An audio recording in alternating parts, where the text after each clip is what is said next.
My YouTube channel just hit 3.5 billion views, and I just quit. All to start this channel and to create my dream garage workshop. And it ended up taking way longer than I bargained for.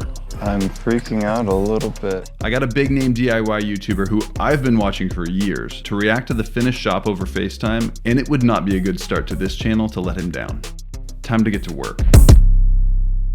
What's up, folks? This is ManMade. I'm Joey.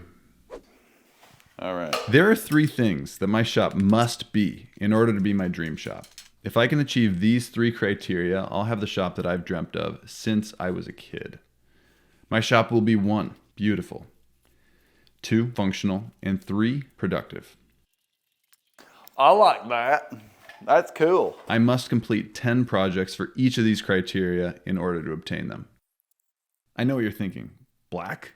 In a dusty shop? To be clear, I went with a satin black to make it a lot smoother so all the dust doesn't stick.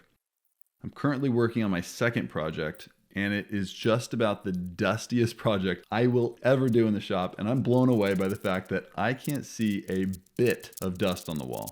And this is after having flat white paint, which just caught all the dust and the walls were perpetually tan. So I would highly recommend black paint, actually. Although it does suck up a lot of light. If you don't have a lot of light, that might be a problem. Here's how I know. When I asked my dad what he thought about it, he said, "I don't like it. I can't see." So how did I get to this point? To leaving everything behind to start this new channel. Early in my life, I was obsessed with making things. Some things happened later on that brought me out of love with it. I'll get there. But my 2 main inspirations for it were my dad and my grandpa. A little bit about them. My grandpa, just about as entrepreneurial as you could get, started a butcher business. Then he started a special effects business, and then a camera car business, which he won an Oscar for. And those camera cars are still in use to this day. But his crowning achievement, the Budweiser rocket car.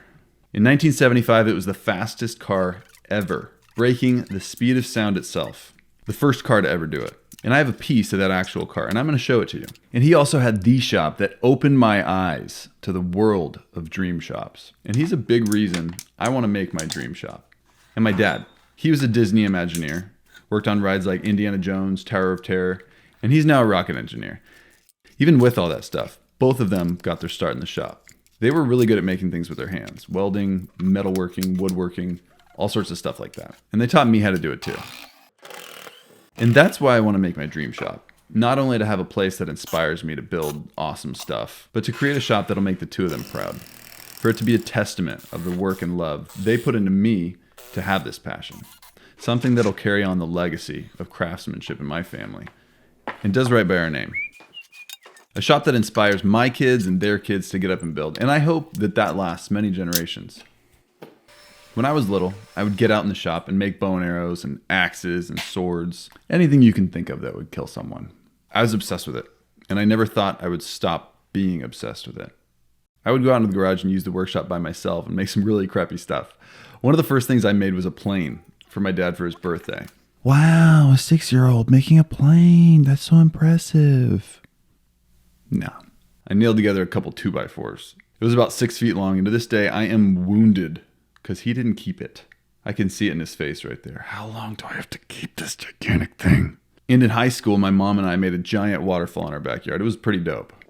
But it was a little bit after high school that my love for making things kind of died. This was one of the most difficult times in my life. For the longest time, I didn't really realize I was different from everyone else. I had a 7 a.m. class, and I just could not make it through.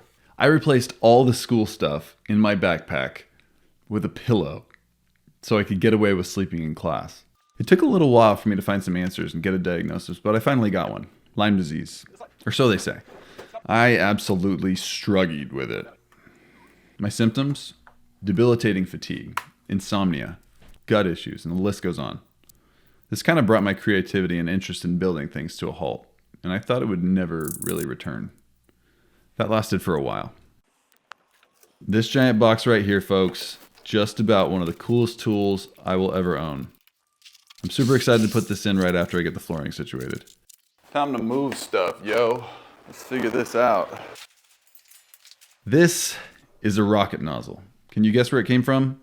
Yeah, this thing had jet fuel and fire coursing through it as it went blazing and screaming down Edwards Air Force Base at 739.6 miles per hour. I'll get to how I got this thing later on. I also don't know what to do with this thing.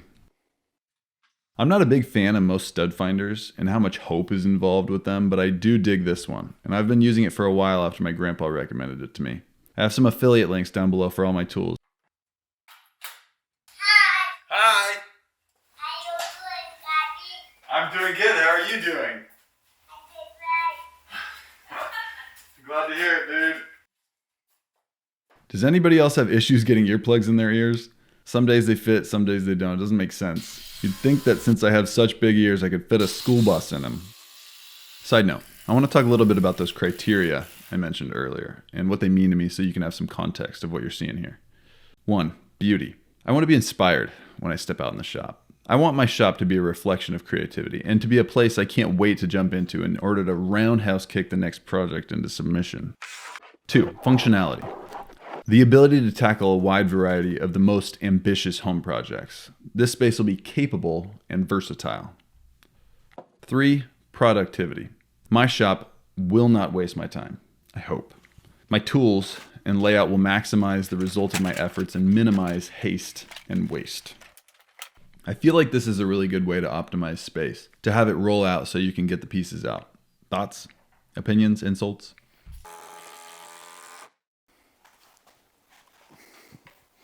Loud.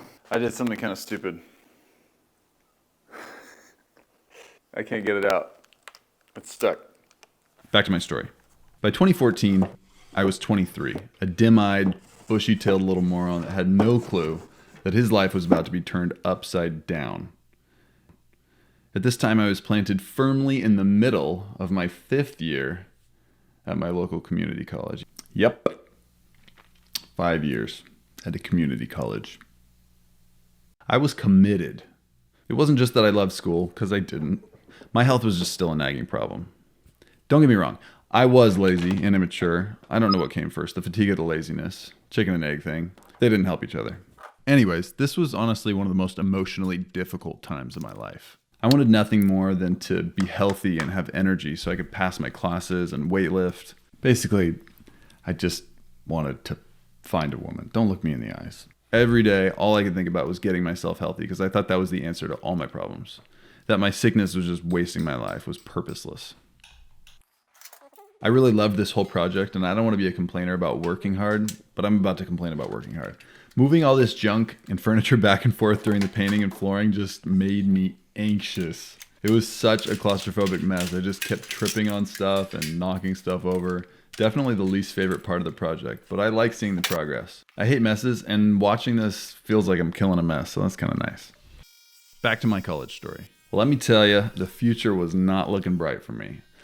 I had no clue what I wanted to do with my career, or life for that matter. I was failing my classes, so I had to quit the basketball team. Don't ask me how I was able to play basketball. That was all a blur. After that, I had to quit my job because I still wasn't passing. Then I still wasn't passing, so I had to reduce the amount of classes I was taking. I didn't have much hope for the future. I didn't think that it was all happening for a reason. I was in a downward spiral for sure. Lots of fear of the future. I really wanted to get married and start a family, but I didn't have much of a future going for me where I felt like I could provide for them. And again, I was just a big baby, maturity-wise. Something had to change. I really need Izzy Swan's cabinet mount things for the Grabos. Does he still sell those? I have Grabos, but I don't have those. They would be super nice here. This was annoying. I'm sure there was a better way to hang these things that was immediately accessible, but I was in a rush, so I decided to do it the hard way. Which is weird because my dad's always made fun of me about the fact that I always spend a lot of time and energy figuring out how to do something the easiest possible way to avoid work to the point that I end up working longer than if I had just done it the hard way. But I was so frustrated by all the junk on the floor that I just decided to jump ahead into hanging these cabinets so I could get the stuff out of my way. I have a chronic case of shop rearrangeritis. I have seriously had my shop in like 10 different layouts. This is the last shop that I will ever have. Is something that I will never say. I keep learning new info, which makes me unhappy with the way my shop is, so I have to go and change it. Ignorance is bliss, I guess. And here we are, folks. I'm about to unbox the coolest tool that I will ever own. That is, that you can buy. I'm going to make cooler stuff, I promise. I thought about trying to reach out to the company to see if they would send me one for free for a promotion in this video, and decided Well, that would be pretty dumb for them. First of all, I haven't uploaded in 4 years on this channel, so I could talk about how cool it is, or they could pay me $2.5 million to talk about how cool it is. And yeah, if there are any brands watching this, that's how much I charge for a sponsorship. I always make a little song at the end of my sponsorships. That's why I charge those prices. So, Harvey, in case you're interested for next time, Harvey, Harvey, you are so marvelous.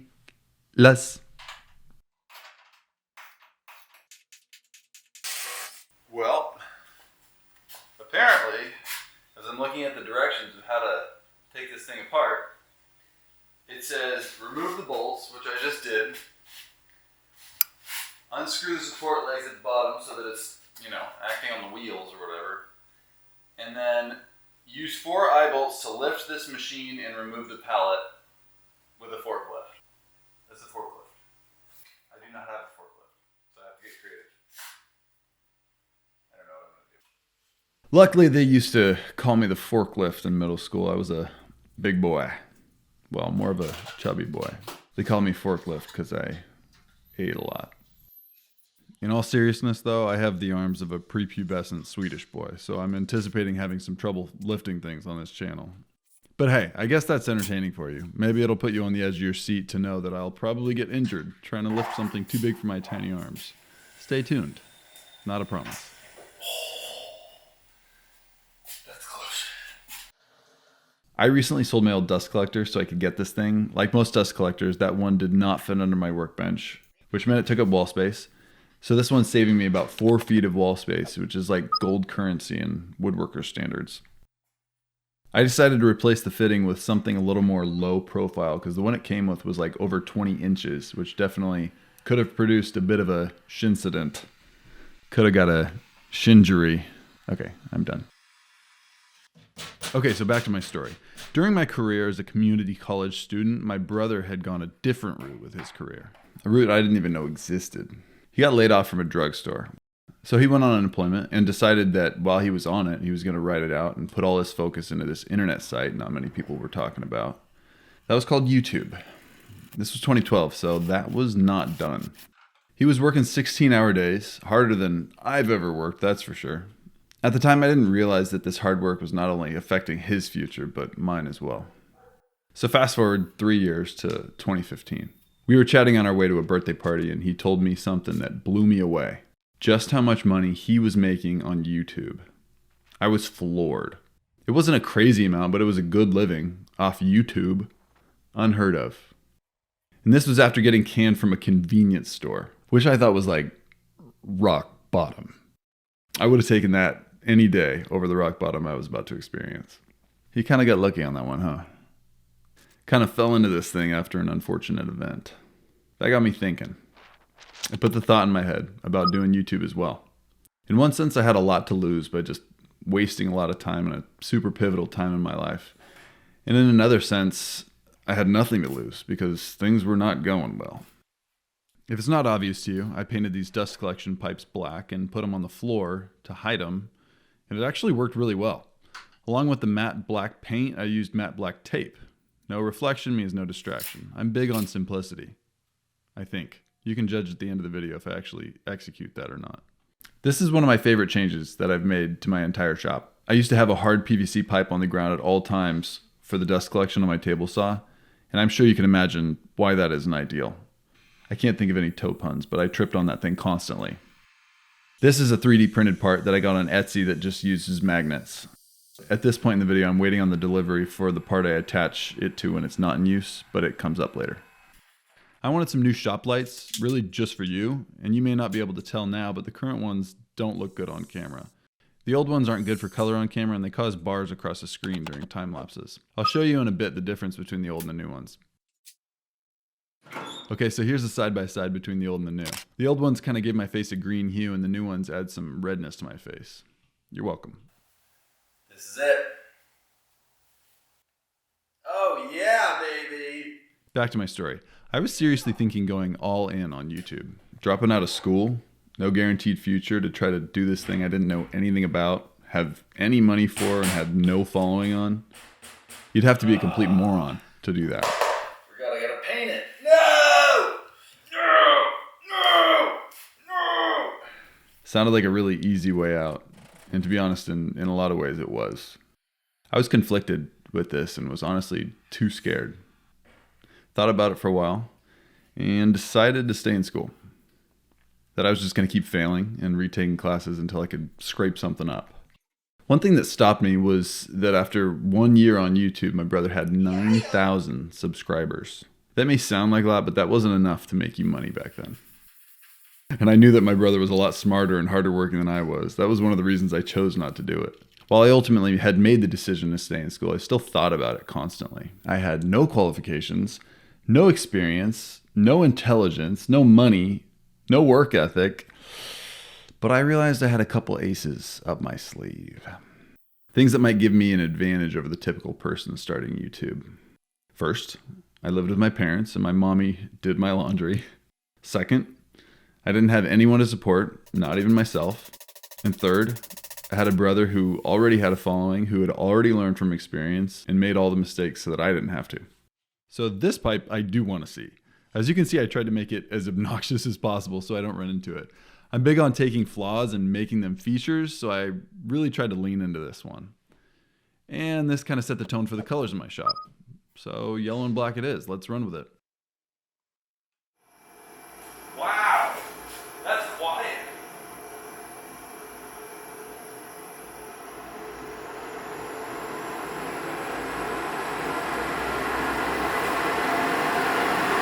That's not as quiet. Having that 90-degree pipe coming right out of the dust collector is going to reduce the suction on the machine, but for me it's really not going to make that much of a difference. I have such short runs of pipe and this machine's a beast. I'd way rather have a little reduction in strength rather than a pipe on the floor right in the middle of the walkway. I really feel like I hit the jackpot with this video. Somehow I convinced my wife that in order for her and our kids to eat, I have to create my dream garage workshop and buy a bunch of cool tools. Hopefully she doesn't see this video. But it wasn't all fun and games. At the end of the day, I do need to set goals for myself and how long these videos should take. So I set a goal for this video to take about 4 weeks. And man, was I way off. You'll see just how long this takes. I'm okay with that though. This video is a project that'll be in pretty much every video I ever make, so it doesn't hurt to spend some extra time on it and make it exactly the way I want. I used to have a big mechanics toolbox, which at the time I thought was great, but it was a bit too big to take around the shop wherever I want to be able to have my tools within arm's reach, and I had to rifle through drawers to find them. I'm about to use a toolbox in a second, but that's for my least used tools, and I found a really cool way to organize my tools, so I gotta show you. But this is for the hand tools that I use most frequently. Okay, this right here. I am a huge fan of organizing my tools this way. I saw this on YouTube in some 1 minute long video like 2 years ago.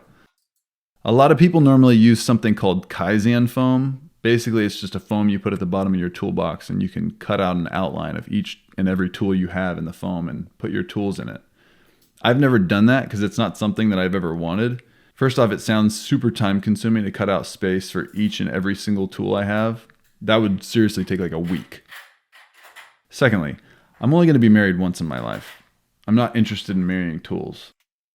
To cut out a space for a specific tool sounds like a huge commitment. I like to upgrade my tools as people come out with new stuff and tools are made better. Or when I break a tool. So, no thanks. But this is acoustic foam you can get on Amazon. Link down below. It's meant to be put on walls to dampen sound.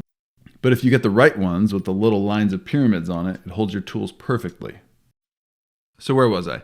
I was failing college, decided against doing YouTube, but I couldn't stop thinking about it. I chatted with my brother and asked him just what it would take for me to be able to survive off a YouTube income. He told me that I needed to get at least 50,000 views per day just to get by in California. Yikes. No thanks. But he was like, no, dude, you can do this. Yeah, it'll be scary, but it's achievable. And what do you have to lose? Well, you'll find out. I started bringing it up to other people as well, and I was really taken off guard because everybody thought I should do it. Turned out, all I needed was a little encouragement from the people I trusted most, and I decided to go for it. And I wanted my parents' blessing because they were so supportive and great parents and were supporting me financially, so I decided to make a more formal plan.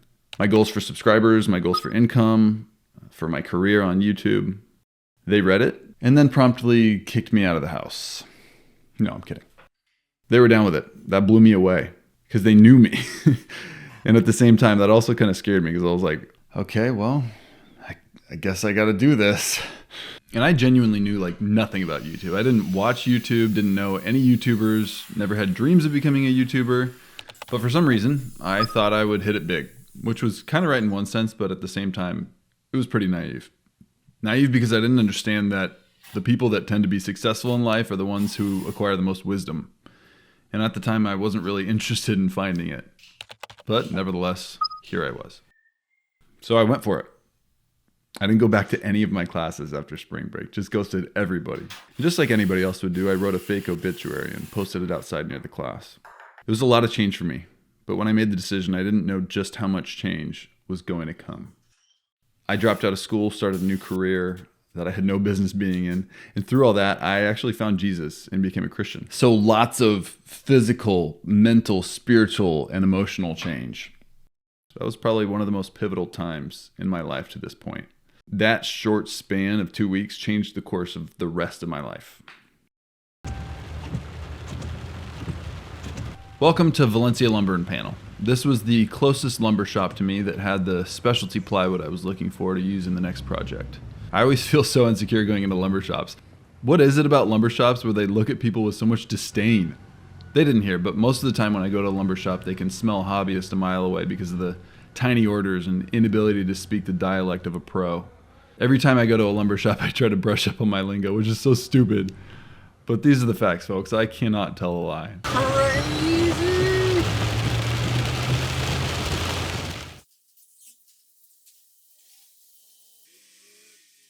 So I spent a couple $100 out of the incredible wealth of money I had on lights and camera, and I was off. So I started making videos. And when I finally started getting some videos out, I was blown away.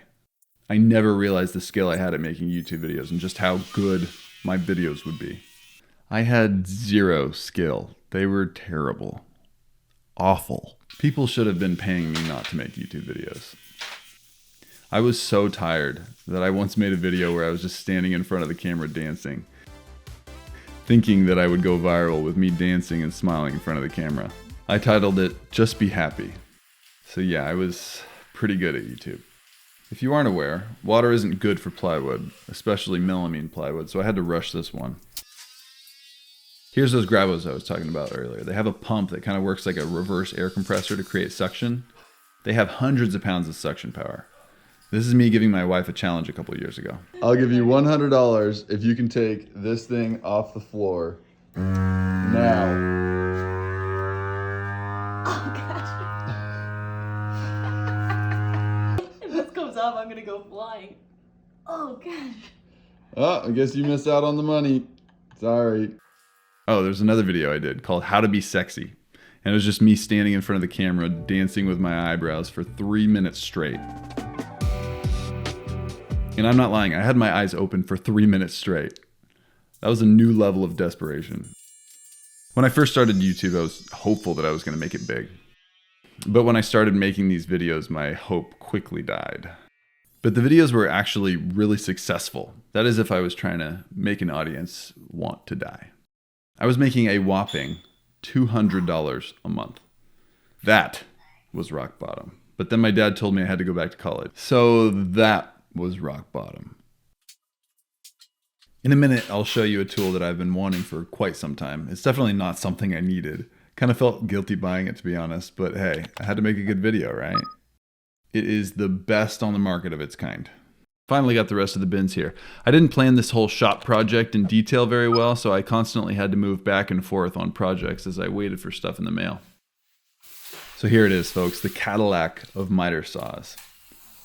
Why do people call it that? When I think of a Cadillac, I think of some 90-year-old lady flying down the road with a flat tire at 80 miles per hour in the rain. But I guess not everyone's had that experience. We can say it's the Cadillac Escalade of miter saws. This thing pretty much has the best dust collection out of the box for any miter saw on the market. If you know anything about miter saws, you know that pretty much every cut packs your nostrils tight with sawdust. So my dad wanted me to go back to school, and I did not want to do that. Lucky for me, at this time, it was summer break at my community college. And throughout all this, I just kept dreaming of being healthy. I just wanted to be healthy. I'm going to be honest, I don't know what I was trying to communicate here. And this is the attachment that I just got in the mail. When I'm not using that table saw dust hose, I just attach it to this. This basically shuts off the hose from pulling any air. So I was struggling with my health, and all I could think about was, who am I really? Thinking that who I was defined by what I could be at my healthiest and strongest, what I wanted to be, rather than being defined by who I was. Around that same time, my brother-in-law made a family vlog on YouTube. And that wasn't going anywhere fast either. It sucked. Sorry, Brian. But every once in a while, the two of us would try to boost our burgeoning channels by doing a collab with my brother on his channel. All right, guys, today we are doing the Christmas 7-second challenge. And every time we did, we would do some sort of challenge or game, and it would really perform well to our surprise, even for my brother's channel. For some reason, the audience loved him. So that gave my brother-in-law the idea. An idea that might have just been one of the biggest ideas of his and my entire lives. He suggested that since the videos of the three of us performed so well, that we should start a channel where we do nothing but play games and have competitions. And to my recollection, I don't think anything existed like this on YouTube at the time. So he talked to my brother about it, and my brother liked it. And then they talked to me about it, and I loved the idea. Okay, I didn't. I said no. The thought of doing any more work just made me more tired and more stressed. This big baller was bringing in $2 a month, yo. Didn't have a great eye for opportunity, I guess. It took him a lot of convincing for me to add another channel onto my plate, but finally, I relented and agreed to do it. So I did both channels at the same time. So we sat around for a while, trying to think of a name without really coming up with much, just thinking of random words. So we decided to call it Team Edge. No clue why. We started filming out of my brother's apartment, and that was the first of many locations we would call home in a short period. We seriously filmed ourselves playing board games at the beginning. And those videos somehow did really well. And that's not a joke. Stop, Brian. It didn't take long for me to stop doing the JFred channel to just focus on Team Edge. To this day, our first video is sitting at 2.6 million views. Things were different back then. It was going so well that after 3 months, my brother, having 2 successful YouTube channels, bought a house, and we started filming out of his garage and backyard. Oh! Oh, that was loud! And it just got crazier and crazier and more fun. We uploaded some of the dumbest stuff, and our channel just kept climbing. After about a year, we moved into a warehouse so we could film bigger and better stuff. I thought that we would be there forever. Real quick, this dust mask might just be one of the best purchases I've ever made. It has a little fan motor in it, so it produces a positive pressure. Since there's a positive pressure, you don't need a perfect seal to your face and no dust gets inside. It saved me from inhaling a dust storm's equivalent of sawdust. So I thought there was no reason that we would ever need more space than 1,000 square feet at Team Edge. Then a little after that, we moved into a warehouse twice as big. That was all the space we would ever need until a couple years after that, and we decided to get something 6 times bigger. You may have guessed it, but I'm making a miter bench here. I'm all about trying to make processes as productive as possible, so I'm incorporating a way to make cuts repeatable and easy to set a measurement on. So I bought this little stop block from a guy named Travis from the channel Shop Nation. I'll put it in the link below. Really like that it has this measurement indicator on it. I actually customized mine in a way that pretty much anyone can do. It has spots on both sides that I was able to attach the measurement indicator to. You'll see what I used it for. So back to my story. At the start of Team Edge, all I wanted was 1 million subscribers. I thought, man, when I get there, I'll have made it. And then we got it, and I felt nothing. I immediately wanted more. We started making money, and I would just set my heights on a number that I thought, again, if I make that amount, that'd be it. If I hit this number, I'll have made it. Then we hit that number, and I literally instantly forgot about it and just did the same exact thing with a higher number. Over and over and over. The more subscribers and more money I got just made me more afraid to lose it, to be honest. When we would have an off day, I would be down because I didn't want to lose what I had. The numbers didn't fulfill me like I thought they would. During this time, I started taking care of myself more and more. I started eating better, and much to my surprise, my health started improving. That didn't bring my love for building things back. It wasn't until we had a pivotal change with our content at Team Edge that it started to be rekindled. And I remember it so clearly, and you might think it sounds really stupid, but to me, that was everything. I remember specifically staying until all hours of the night, making a life-size whack-a-mole set, and you could not pull me away. Making it look like a real garden with flowers and dirt and human-sized moles popping their heads from the ground. This is another one of those moments, those pivotal moments that changed the course of my life. I loved building again. And it wasn't just the course of Team Edge that it changed everything for me. And you'll see that shortly. It seems dumb, but I loved every second of it. I loved being able to build things with my hands and being creative. And our audience loved it. We started building more and more creative stuff, and these videos just kept getting over 10 million views. Nobody else was really doing much of this on YouTube, building crazy creative stuff just to play games with.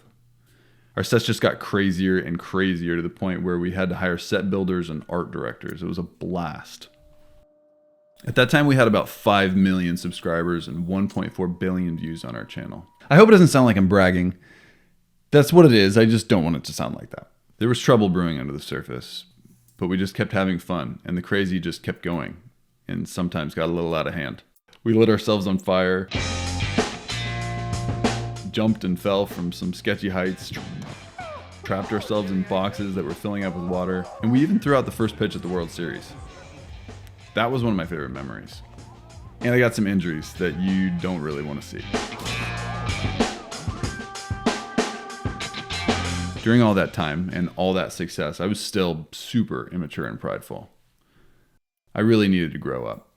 Our channel was really successful, but if you know anything about YouTube or business, then you know numbers go up and down. Some days our numbers would be high, and I'd be excited, but still always longing for a higher number. And some days they'd be down, and I longed for that previous number. I wasn't able to be content in the moment. But things were so good on the surface, and we didn't realize we had some serious foundational issues. I thought our future was set. I thought nothing could take us down. I thought that since I had a successful business that I really knew what I was doing. I thought I was an expert and knew how to be a leader and manage employees, but man, I was dead wrong. The business's growth made me so prideful, and you know what they say about pride. Pride comes before the slap in the face. The success really made me a big immature baby. When we started, without thinking about it, we had these goals. Goals to create a huge YouTube channel. Goals to get a bigger warehouse, and then a bigger warehouse, and a bigger one. Once we got all those things, we had no more goals. Kind of just felt like we hit the top, and we had nowhere to go. We didn't have a vision for the future.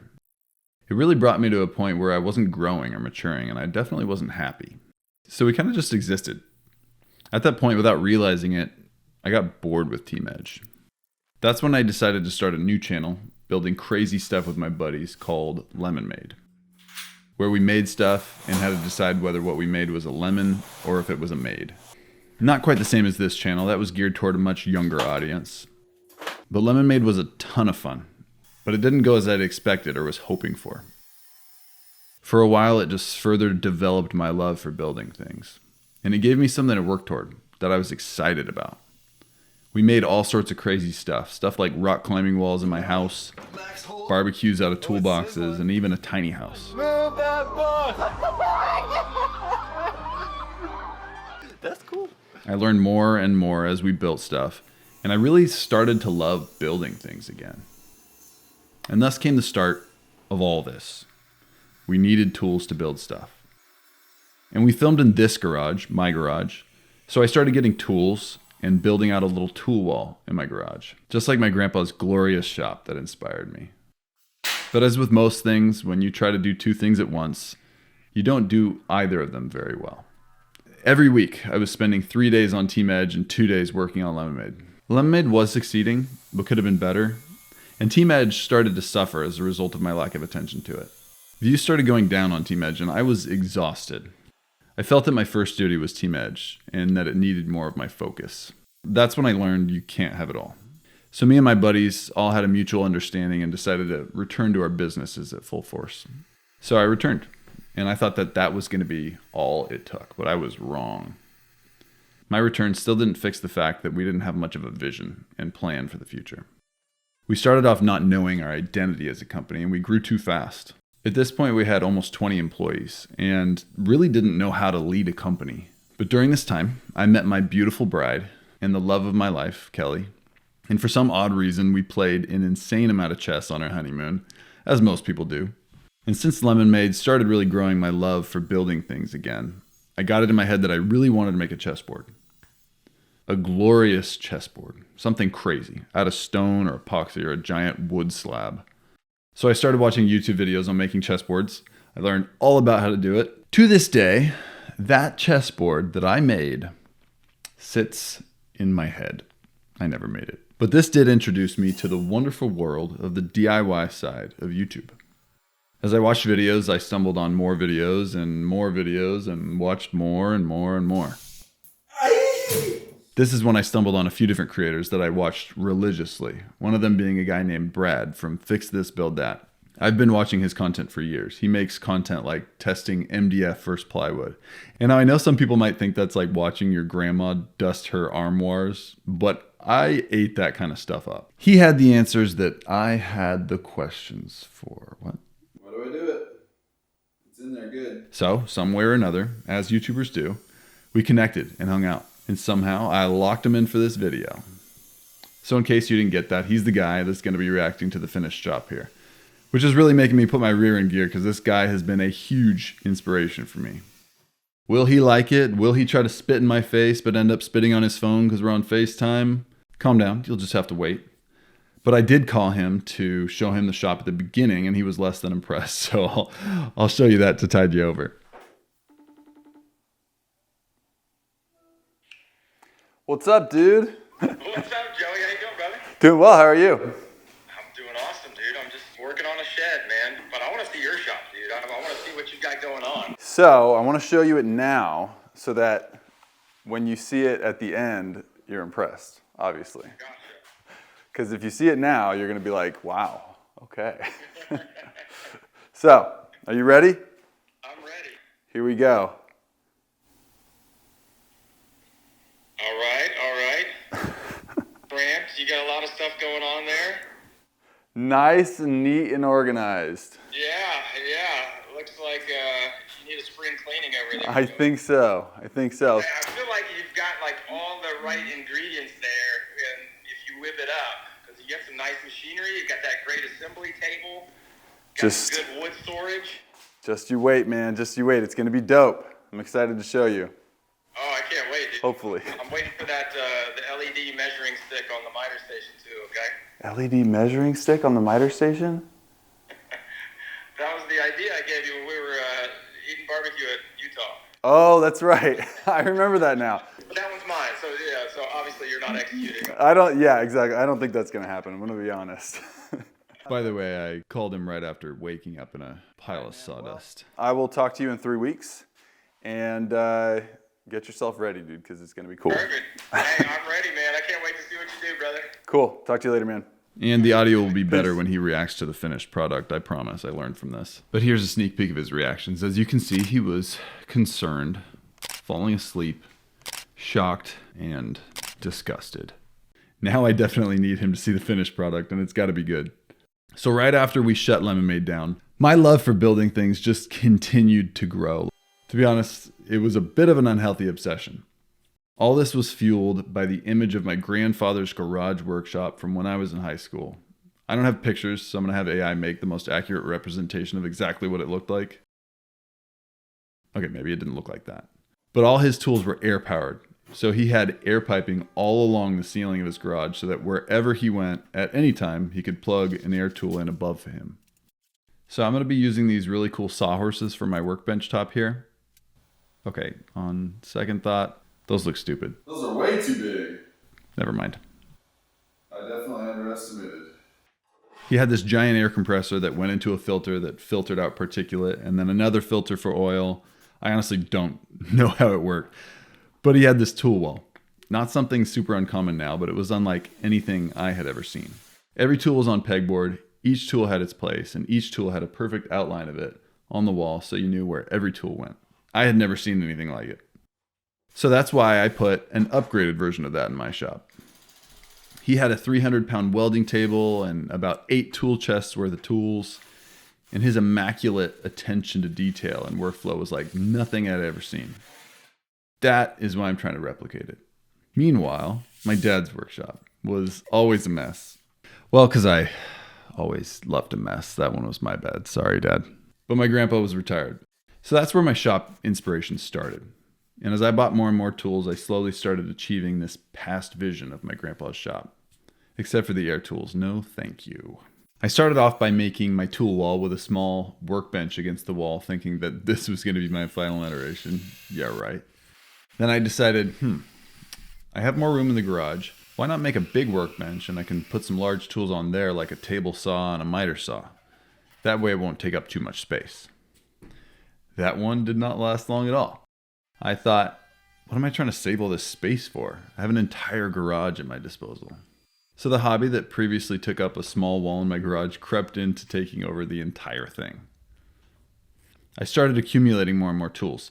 I was a Facebook hustler. I would buy tools and sell those tools and get better ones. I would get people's old furniture for free off Facebook and use it in my workshop to put my tools on. I kept getting bigger and bigger tools, like I said. I started off with a little Ryobi table saw, and to be honest, that thing kind of scared me. Then I got a SawStop job size saw.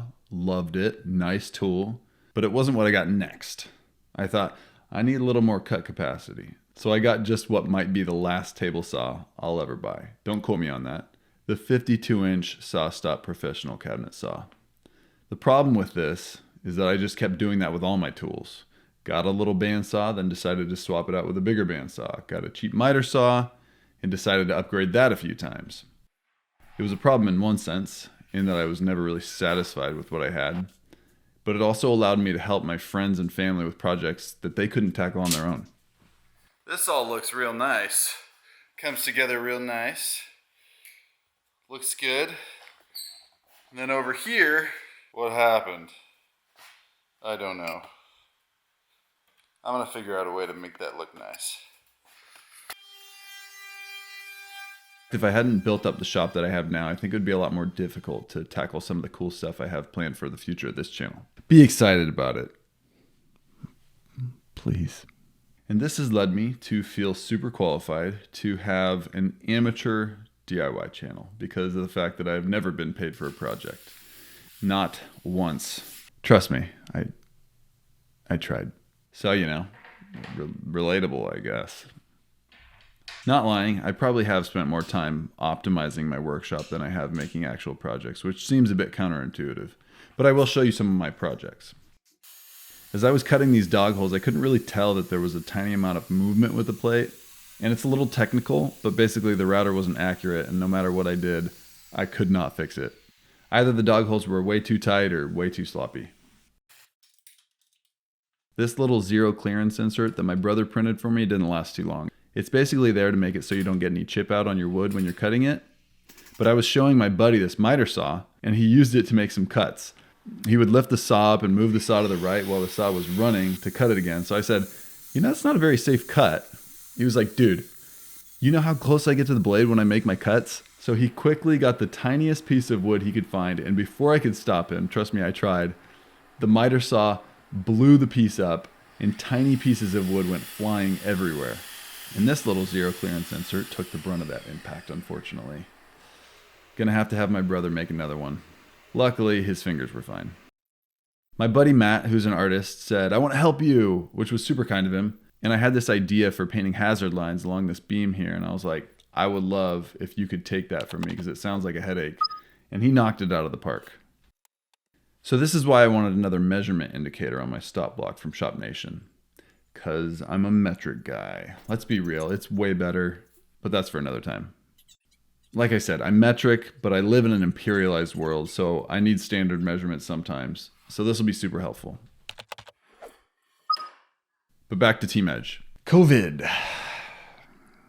Everybody said, oh, your channel should skyrocket now since everybody's at home. And I was like, yeah. But in reality, the views were like, no. We tried to make it work. We had decided that since we couldn't be in our studio, we would go back to the old days of Team Edge playing board games. It worked once, right? Why not now? Not now. YouTube was a different ballgame back then, folks. We had a lot of competition and other YouTubers just made a lot better content. Views rocketed straight down to to the point where we just decided to stop uploading for 3 months rather than continuing to lose subscribers, which we had never done. In 5 years, I'm pretty sure we never missed a week of uploads. Eventually, we got back into the studio and views went up a bit, but never returned to where they were. And things just continued on that path. This brought me a lot of fear.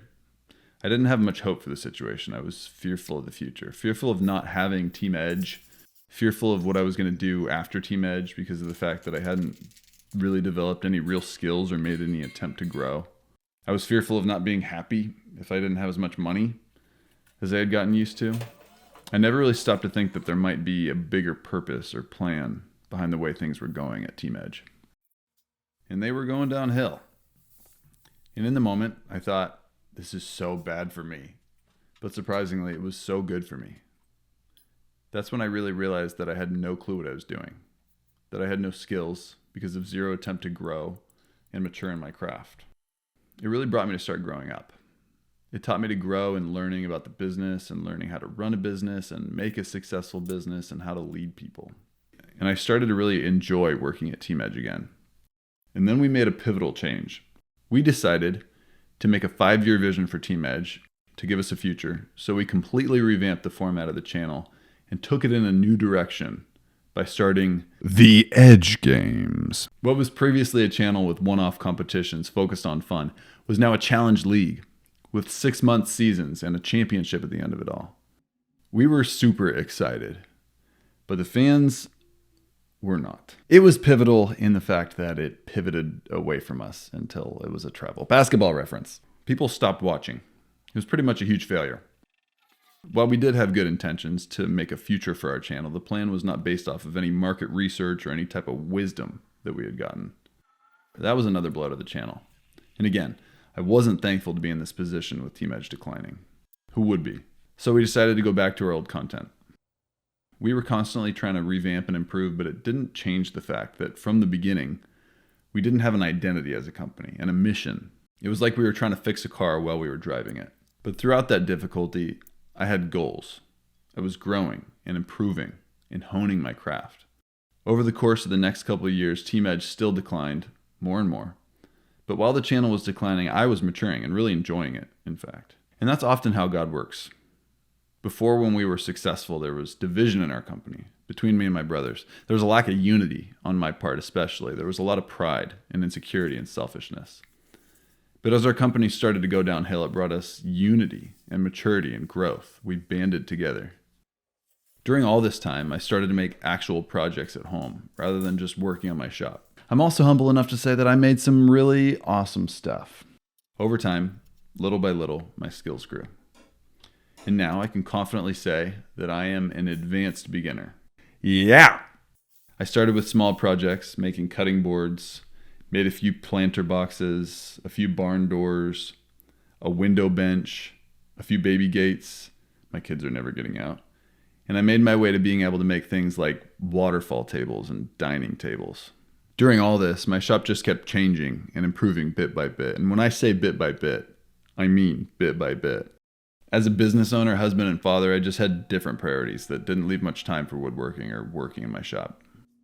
Throughout all this, all my friends and family saw how much I loved woodworking and DIY. And they would constantly say to me, when are you going to start a DIY channel? And I'd be like, that'd be cool, huh? I didn't think it'd ever happen. I have Team Edge. Why would I do that? Little spoiler, I was wrong. This was fun. I've always hated painting because I'm in too big of a rush. Rushing kills the fun. And I'm not talking about hard work. Hard work is good. I'm talking about frantic and hurried work. That work's just so stressful and frankly turns out bad. If you need to get something done, don't rush it. Just readjust. Either the way you're approaching it, your timeline, or what you're trying to achieve. Fear stinks, man. I still struggle with it. It's a fight. Dude, this looks good. I just realized it's fully painted. Yeah, that's why it's like so awkward. So don't grab from here. No. This is Brian, my brother-in-law, the other guy from Team Edge. He's the one I always go to when my noodles can't do the trick. Big, strong man. What a guy. Whenever I ask him for help, it's always a yes. I try to keep people in my life like that because I got a lot of heavy stuff in the garage. Also, I know you see those patches on the wall. You'll see, no matter what I could do, I could not get rid of those things. I sanded, I primed again and again and again. Gonna need to cover that up somehow. Oh, watch your toe. That's close to my toe. Yeah, buddy! Look how low that is. That's not too bad, actually. Kind of like it. Now, how do I get it to attach? Thanks, dog! Hey, We did it. big strong man. I thought I almost did it on my own. And I was like, I don't know, this is a good idea. No. So back to Team Edge. It just kept declining. And throughout, I was still really worried about losing it. Was really fearful about how I was going to provide for my family if Team Edge failed. But I never actually thought it would fail. I finally gave up on adding those dog holes myself. Decided to take to my cousin, who's an actual professional woodworker. But the ones I had drilled kind of messed everything up. He told me that they weren't all going to line up, but I was like, they may, just go for it. Well, he was right. So yeah, that one was my fault. So now I got to figure out what to do with this eyesore. So ultimately, Team Edge came to a point where we stopped making money. We had to make a decision because we were losing money fast. It cost a lot of money to keep the show going. But we hadn't really talked about what we would do because we hadn't really considered Team Edge failing. The decline came a lot faster than we had expected. In fact, we weren't expecting any of what was to come. My plan for the shop was not near as cool as the way it turned out.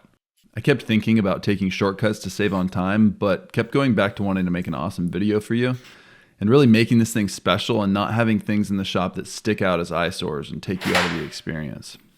That's one of the reasons it took so long. I like it. It's a good height. It's a good height. Yeah. Oh, let's talk about that rocket nozzle. I got the rocket nozzle through a rather unfortunate event. My grandfather's passing. After he passed, the family got together to go through his things to decide what to do with them.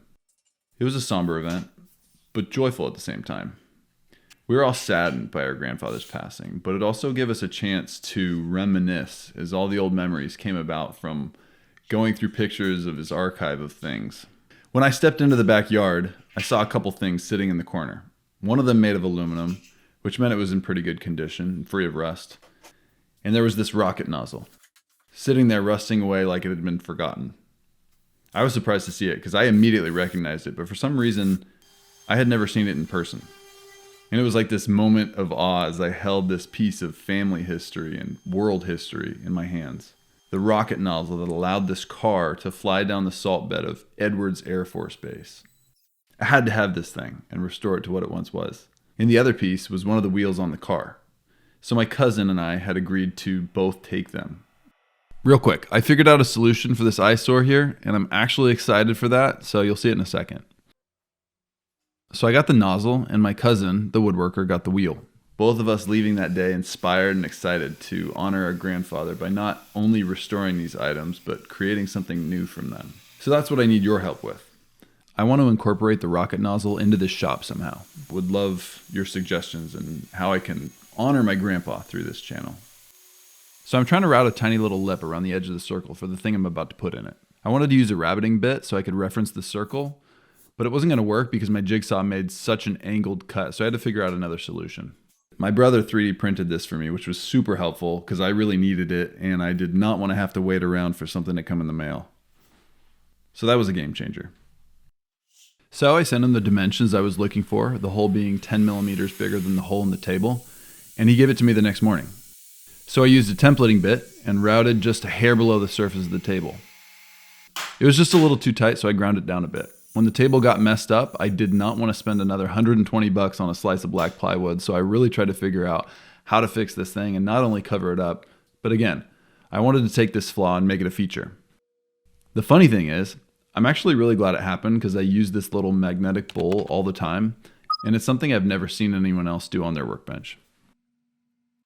I removed the lumber from this area to open up the main shop area for future larger projects. I put almost everything in the shop on wheels so that in about 5 minutes, the entire middle of the shop could be completely empty if I just moved my workbench, tool cart, table saw, and outfeed table. I'll be able to put some big stuff in here if I need to, like a tiny camper or something. Stay tuned. This is where I stored my lumber before. As you can see, when I moved that lumber over, I have a problem hoarding it. It's really hard to throw good lumber away, but I've set some limits on myself. I set the lumber boundaries in my garage, and if I have anything that doesn't fit inside of them, I either throw it away, give it away, or swap some of my junkier lumber out and throw that away. I find that to be super helpful so I don't turn into a pack rat, because that's definitely something I could do. This is going to be an accent wall. One of the main reasons I wanted it was to hide some of the storage directly behind it. As you can see, it's definitely not a structural wall, so I made it with the cheapest possible materials I could. I also wanted it to be super low profile, so I didn't lose any shop space, so that's why I put the lumber on its side. Back to my story. When Team Edge wasn't doing well, a company offered to purchase the ad rights of all of our content for the next 5 years. This sounded like a really great offer, but there was one huge red flag that held us back. One of the stipulations of the contract was that we needed to upload regularly to Team Edge during that entire 5 years. We asked ourselves, do we want to do that? To lock ourselves into Team Edge when it isn't performing well? To be honest, it didn't sound like a good idea, and it was kind of like borrowing money in a sense, and we didn't want to do that. Looking back, I'm really glad that we didn't. This was around the time that we really started to branch out with our content. We were making videos that were very different from the type of content we were used to. It was out of an effort to do everything we could to make the business work. We didn't want to look back and think we didn't give it our all.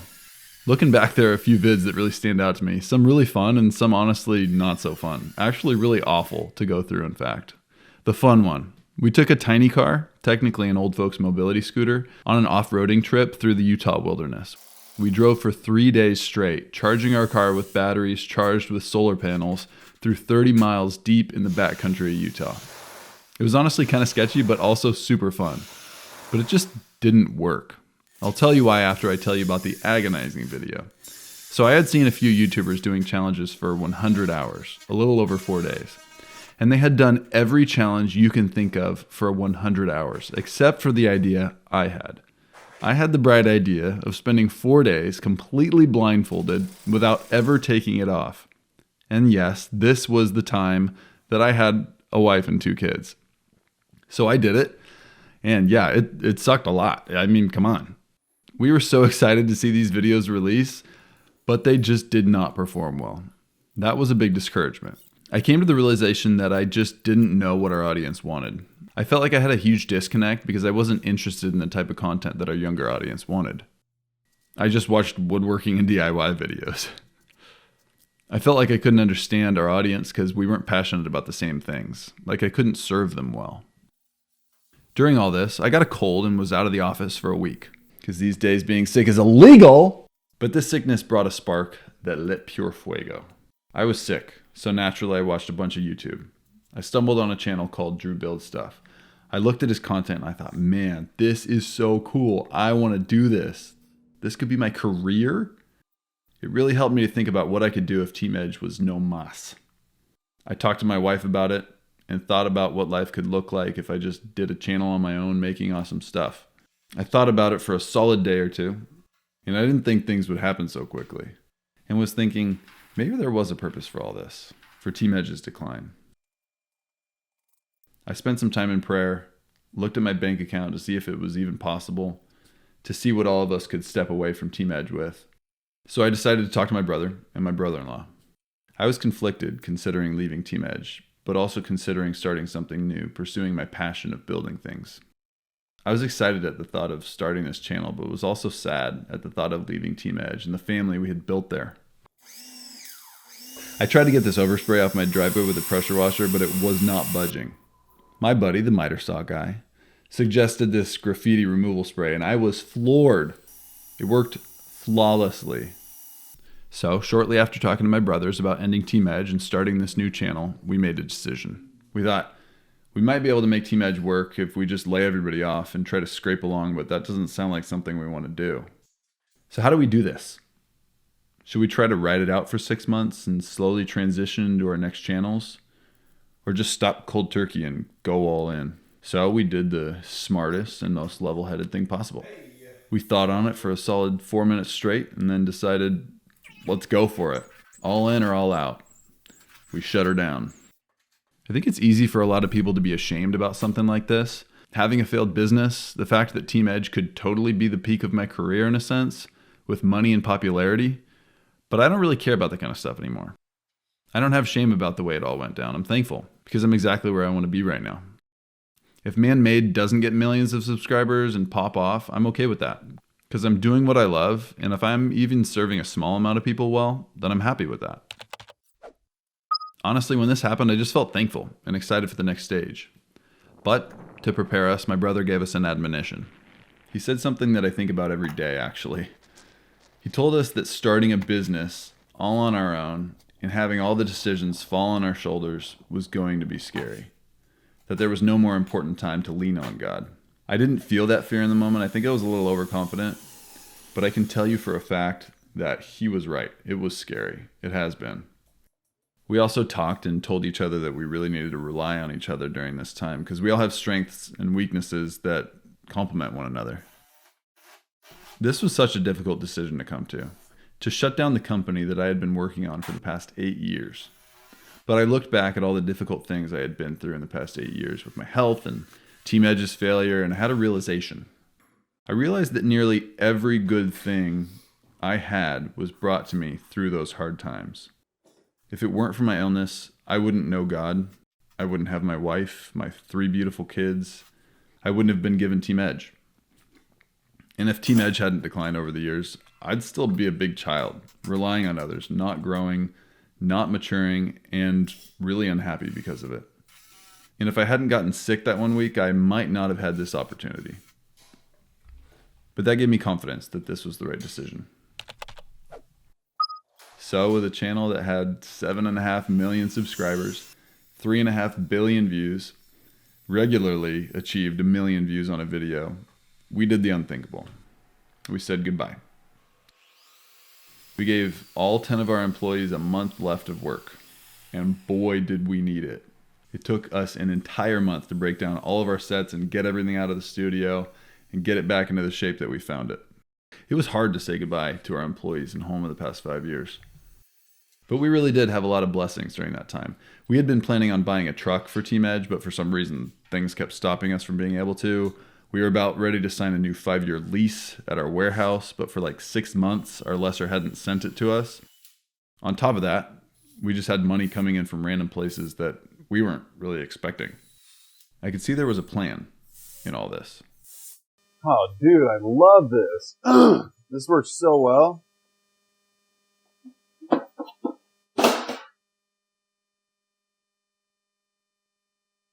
I was running dangerously low on this black plywood and again was not about to buy more, so I had to get creative with how I pieced this thing together. Luckily, you won't be able to see this part because it's on the back. I always see people on YouTube spend a bunch of time beautifying a part of a project that no one's going to see. That ain't me. I can tell you for a fact that I'm not going to waste time on that crap. Sorry. All right, now it works.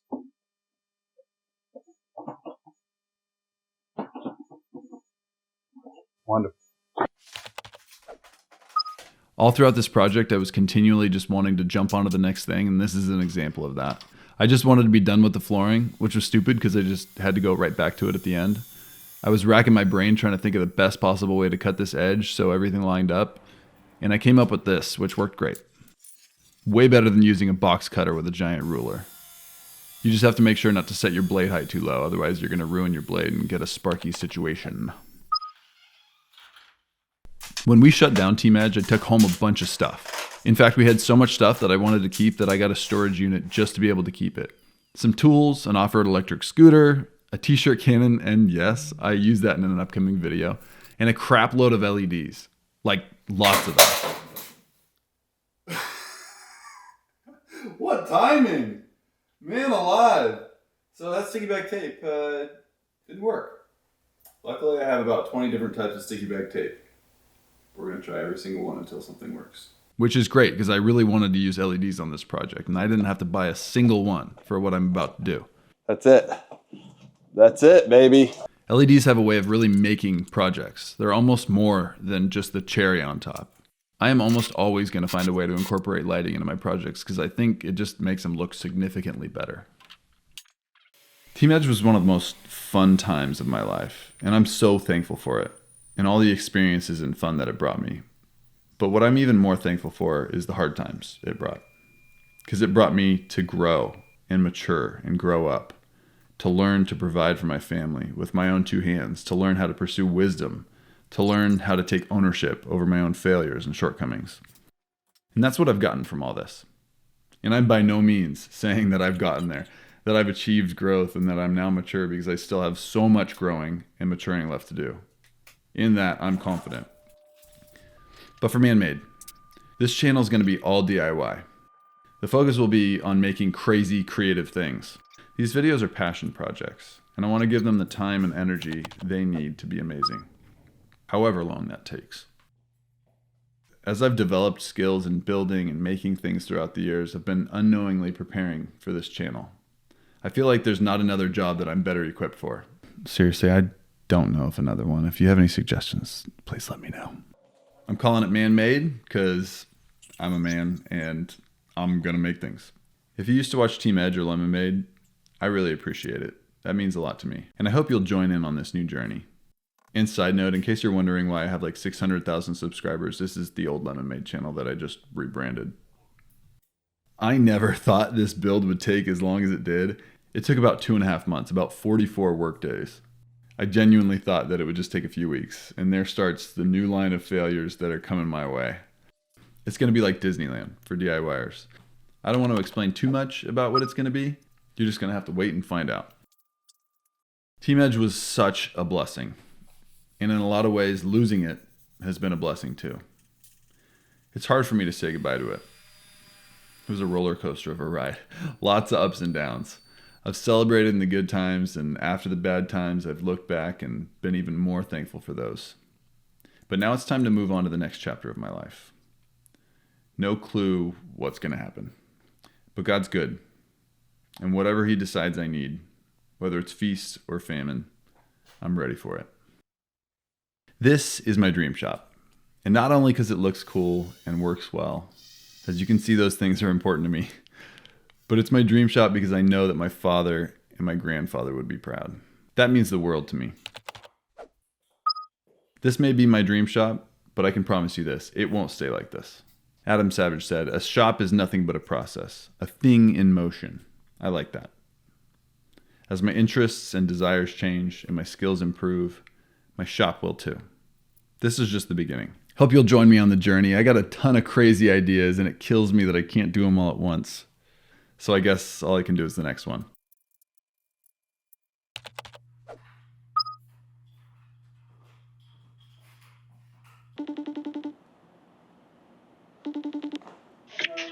Hey! Joey, what's up, my man? Not much, man. How you doing? I'm doing great. What you been up to? Mini split. This is the aftermath over here, you know.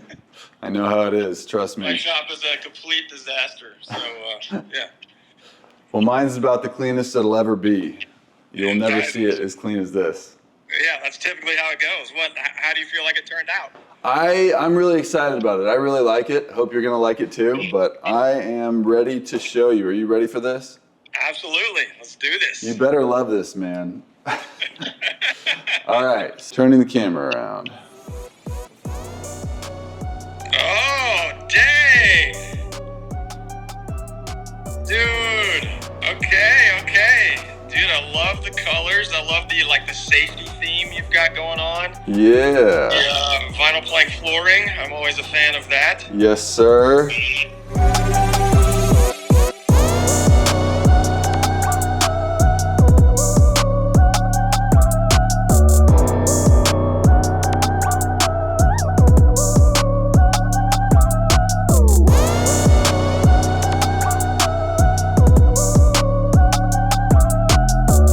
I guess I'll take you on a quick tour of the place. Yeah, How about that? Let's see it, dude. I love the initial look though, dude. That's awesome. Thanks, man. I appreciate it. Yeah, I've been excited to show you.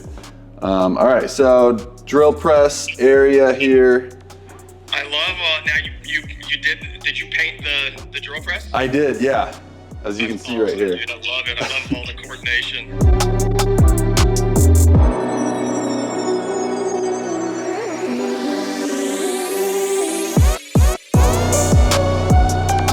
Have the Harvey. I have, a hood down there, and I have it split off here. So I just do that, and it's magnetic.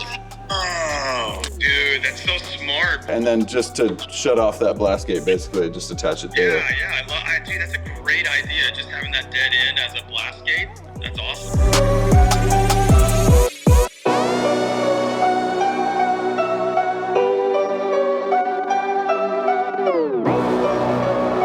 Basically, I have this for my table saw. So right now, the blast gate's shut. Pop it on like that. Dude, that's so smart. I love that.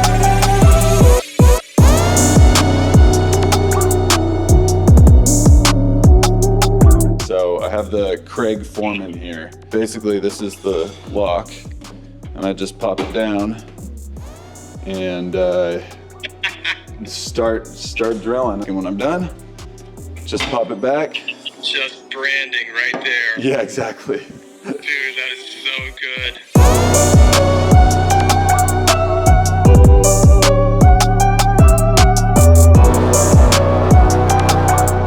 That's a nice little setup you got there, Joey. Yeah, thanks, man. Dude, that was great. I think you did an awesome job. I love how it turned out. Looks like the time was definitely worth it. I can't wait to see some videos coming out of the shop, bud. Thanks, man. I appreciate it. All right, Joey, have a good one. Talk to you later, man. Bye. Peace.